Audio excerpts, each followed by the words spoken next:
Good afternoon friends, मैं अर्पणा आप लोगों का स्वागत करती हूँ अपने YouTube channel Hindi Arpana teacher. आज मैं आप लोग को क्लास 6 का हिंदी अध्याय 1 भाषा, बोली, लिपि और व्याकरण पढ़ा रही हूँ। ये मेरा यूट्यूब पर पहला वीडियो है। तो ये भाषा, बोली, लिपि और व्याकरण ये अध्याय पढ़ाने से पहले सबसे पहले मैं आपको इस चित्र के माध्यम से समझाऊंगी कि भाषा क्या है। फिर उसके बाद भाषा की परिभाषा और उसके प्रकार जानेंगे। तो सबसे पहले भाषा क्या है। आप चित्र में देख रहे हैं कि एक श्रीमती जी हैं जो बोल रही हैं कि मेरी पुत्री ने कल ही अपने विद्यालय में वृक्षारोपण किया। फिर ये जो श्रीमान जी ये बोल रहे हैं कि हम सभी का कर्तव्य है कि अधिकाधिक संख्या में वृक्षारोपण करें। फिर यहाँ पे ये सोच रहा है, सेठ जी के विचार कितने सुंदर है। अभी ये व्यक्ति बोल रहा है कि हमें वृक्षारोपण करना चाहिए। ये मन में सोचा, जी बिल्कुल। तो यहाँ पे आपने देखा कि किस तरह से जो भाषा है विचारों का आदान प्रदान हो रहा है। हाँ, यहाँ पे ये श्रीमती जी ने अपने विचार व्यक्त किए। हाँ, फिर इनके विचारों को सुनकर इन्होंने भी अपने विचार व्यक्त किए। तो कहने का तात्पर्य है कि जो भाषा है वो विचारों का आदान प्रदान करना ही क्या है, भाषा है। ठीक है, तो अब मैं आप लोग को कुछ भाषा की परिभाषा दूंगी। भाषा क्या है, हाँ ठीक है। तो सबसे पहले हम पढ़ेंगे भाषा की परिभाषा। भाषा किसे कहते हैं। हाँ, तो भाषा वह माध्यम है जिसके द्वारा मनुष्य अपने विचारों और भावों को आदान प्रदान करते हैं। ठीक है, तो आपने जाना भाषा क्या है, विचारों का आदान प्रदान, जिसके द्वारा मनुष्य अपने विचारों के और भावों को आदान प्रदान करता है और दूसरों के भाव और विचारों को समझता है, तो उसे भाषा कहते हैं। ठीक है, तो ये होगा भाषा की परिभाषा। अभी जो भाषा शब्द है, ये भाषा शब्द क्या है, कहाँ से आया भाषा शब्द। तो सामान्यतः भाषा मनुष्य की सार्थक व्यक्ति वाणी को कहते हैं। जो व्यक्ति जो वाणी व्यक्त करता है वो क्या है, भाषा है। भाषा शब्द संस्कृत की भाष धातु से बना है। हाँ, तो जो भाषा शब्द है ये किससे बना है, संस्कृत की भाष धातु से बना है। ठीक है, तो अभी हम जानेंगे भाषा के भेद। भाषा के भेद कौन कौन से हैं। भाषा के 2 भेद हैं। पहला है मौखिक भाषा, दूसरा है लिखित भाषा। ठीक है, अभी मौखिक भाषा क्या है और लिखित भाषा क्या है। हाँ, तो अब जानेंगे मौखिक भाषा क्या है और लिखित भाषा क्या है। मौखिक भाषा क्या है, जब मनुष्य अपने विचार तथा भाव प्रकट करता है, मुख से बोलकर प्रकट करता है।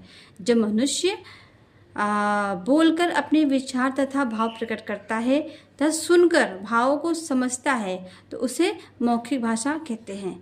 इसके अंतर्गत बोलना तथा सुनना आता है। मौखिक भाषा का प्रयोग आपसी बातचीत, वाद विवाद, टेलीफोन, रेडियो तथा भाषण आदि में होता है। ठीक है, इसी प्रकार है लिखित भाषा। लिखित भाषा क्या है, जब हम अपने मनोभाव को लिखकर व्यक्त करते हैं तो क्या है वो लिखित भाषा। हाँ, लिखित भाषा का इसी की भाषा का लिखा हुआ रूप लिखित भाषा कहलाता है। पुस्तकें, समाचार पत्र, विज्ञापन आदि भाषा के लिखित रूप हैं।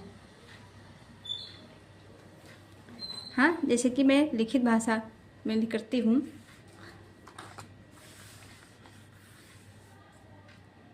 ठीक है, आगे हम पढ़ेंगे लिखित भाषा। अभी लिखित भाषा मतलब रिटन लैंग्वेज। भाषा का लिखा हुआ रूप लिखित भाषा कहते हैं। हाँ, जो हम लिखकर अपने भाव विचारों को व्यक्त करते हैं, क्या है वो लिखित भाषा है। जैसे कि हम पत्र लिखते हैं। हाँ, पहले के ज़माने में पत्र लिखते थे, अभी उतना पत्र का प्रचलन नहीं है। अभी हम लोग व्हाट्सएप पे पूछते हैं, हाय हेलो कैसे हो। हाँ, तो उसमें लिख के ही व्यक्त करते हैं। तो इसी तरह लिखित भाषा क्या है, भाषा का लिखा हुआ रूप लिखित भाषा कहलाता है।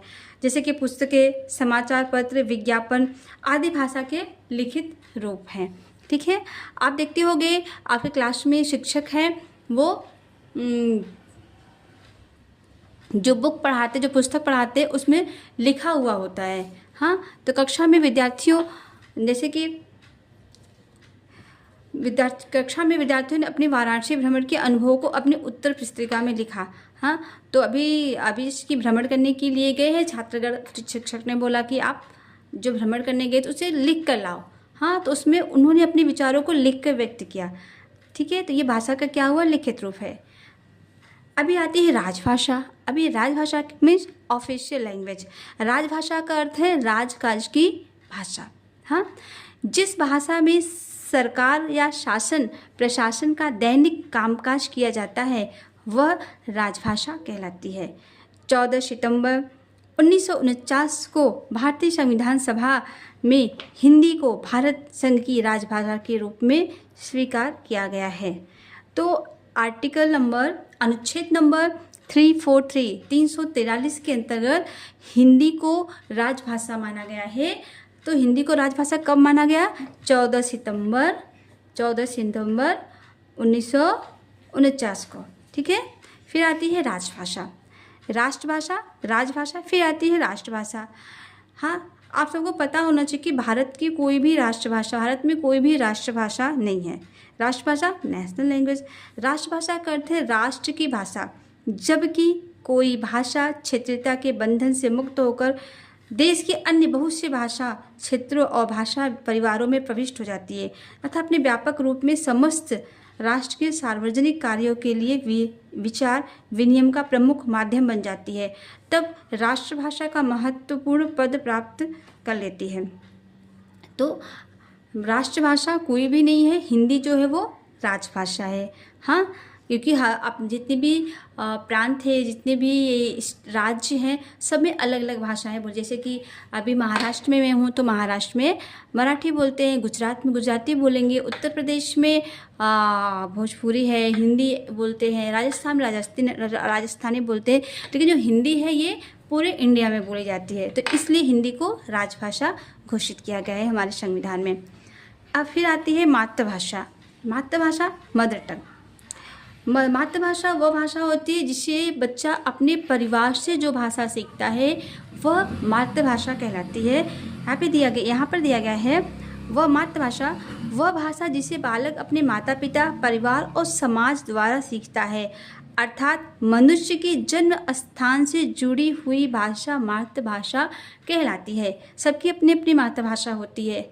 हाँ, जैसे कि जो गुजराती है, गुजराती परिवार में जो बच्चा वो है जन्म हुआ है जिसका, तो उसको गुजराती ज़्यादा अच्छा आएगी। हाँ, जो आउट ऑफ इंडिया में बच्चे जो हुए हैं उनकी इंग्लिश ही मातृभाषा होगी।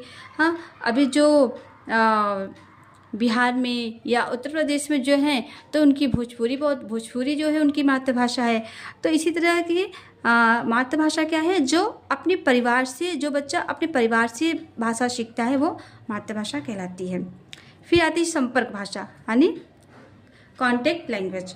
वह भाषा जिसका प्रयोग देश के निवासी आपस में संपर्क करने के लिए करते हैं उसे संपर्क भाषा कहते हैं। मानक भाषा सबसे इम्पोर्टेंट है मानक भाषा। अभी मानक भाषा स्टैंडर्ड लैंग्वेज। मानक भाषा की जिस रूप को शिक्षित मनुष्य यानी विद्वानों द्वारा प्रयुक्त एवं विद्वानों द्वारा स्वीकृत किया गया है वह मानक भाषा कहलाती है। हाँ, मानक भाषा का अर्थ यह है कि जिस भाषा को विद्वानों ने सिद्ध कर दिया है कि ये भाषा का शुद्ध रूप है, ये शब्द शुद्ध है। हाँ, वही मानक भाषा कहलाती है। ठीक है। परिनिष्ठित भाषा किसी भाषा के व्याकरण और आदर्श रूप को परिनिष्ठित भाषा कहते हैं। देखिए, मैं आपको पढ़ा रही हूँ मानक भाषा। मानक भाषा क्या है, भाषा के सर्वमान्य तथा स्वीकृत रूप को मानक भाषा कहते हैं। हाँ, जिसे विद्वानों ने सिद्ध कर दिया है वो क्या है, मानक भाषा। अभी आप देखो यहाँ पे समझेंगे, ये दो, एक अमानक भाषा होती है, एक मानक भाषा। अमानक भाषा क्या है, जिसे विद्वानों ने सिद्ध नहीं किया है। हाँ, और मानक भाषा क्या है, जिसे विद्वानों ने सिद्ध कर दिया कि हाँ ये शुद्ध है, ये शुद्ध रूप है। ठीक है। अभी देखिए यहाँ पे बंदर, तो ये जो बंदर लिखा है ये क्या है, ये अमानक है, इसका मान्य नहीं है। अगर आप इसको अपनी पुस्तक में लिखते हो, नोटबुक में लिखते हो तो क्या है, ये रॉन्ग है। यहाँ पे ये बंदर लिखेंगे तो क्या है, ये राइट है। हाँ, क्योंकि ये मानक रूप है। फिर आता है यहाँ पे धो। हाँ, धो। हाँ, तो ये क्या है, अमानक है। पहले ऐसा लिखा जाता है, लेकिन अभी क्या है, ये मानक रूप, ये शुद्ध रूप है। हाँ, इसको इस तरह से लिखा जाता है, दुत। ठीक है, अभी क्या है, द। हाँ, इसको, ये क्या है, अमानक रूप है भाषा का। ठीक है, ये अमानक रूप है और ये मानक है, ये शुद्ध है। ठीक है, गए, अगर आप ऐसा गए लिखते हो तो ये क्या है, ये रॉन्ग कहला, क्योंकि ये अमानक है। शुद्ध रूप गए ऐसा लिखा जाता है। नई, ये अमानक है, इसको अगर आप ऐसा लिखते हो तो क्या है, ये गलत है। मानक, इस तरह से लिखेंगे आप तो क्या है, ये शुद्ध रूप है। तो आपको समझ में आया मानक भाषा क्या है और अमानक भाषा क्या है।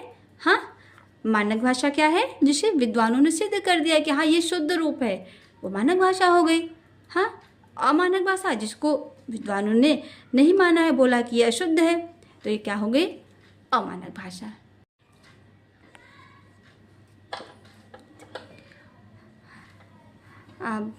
आपने समझा मानक भाषा क्या है, अमानक भाषा है। आगे सबसे इम्पोर्टेंट बात है कि हमारे संविधान की 8वीं अनुसूची में 22 भाषाओं को मान्यता दी गई है। तो आपसे ऐसा भी प्रश्न किया जा सकता है कि संविधान की 8वीं अनुसूची में कितनी भाषाओं को मान्यता मिली है, मान्यता प्रदान की गई है।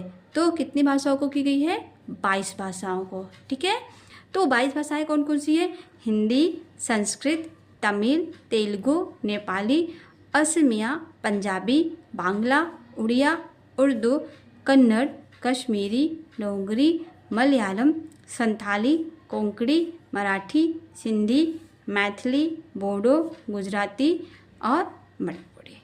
ठीक है, राजभाषा तो मैंने आपको बताया। राजभाषा क्या है, राजकाज की भाषा। राजभाषा का अर्थ है, राजभाषा अर्थात राजकाज की भाषा। जिस भाषा का प्रयोग सरकारी कार्यालयों में काम काज के लिए किया जाता है वह राजभाषा कहलाती है। हाँ, आगे इसके पहले मैंने आपको बताया था कि 14 सितंबर 1949 को भारतीय संविधान अनुच्छेद 343 के अंतर्गत हिंदी को भारत की राजभाषा घोषित किया गया। इसलिए 14 सितंबर को हिंदी दिवस के रूप में मनाया जाता है। मातृभाषा आपको बताया कि मातृभाषा क्या है। मातृभाषा वह भाषा होती है जिसे बच्चा सबसे पहले अपनी माँ से सीखता है, अपने परिवार से सीखता है, समाज से सीखता है, वो क्या है, मातृभाषा। तो इसी के साथ आज का जो चैप्टर है वो हम आज जो मैंने भाषा पढ़ाया है वो भाषा कल मैं आपको बोली पढ़ाऊंगी। नमस्कार। ठीक है फ्रेंड, तो आज हमने भाषा पढ़ा है, कल मैं आप लोग को बोली पढ़ाऊंगी। धन्यवाद।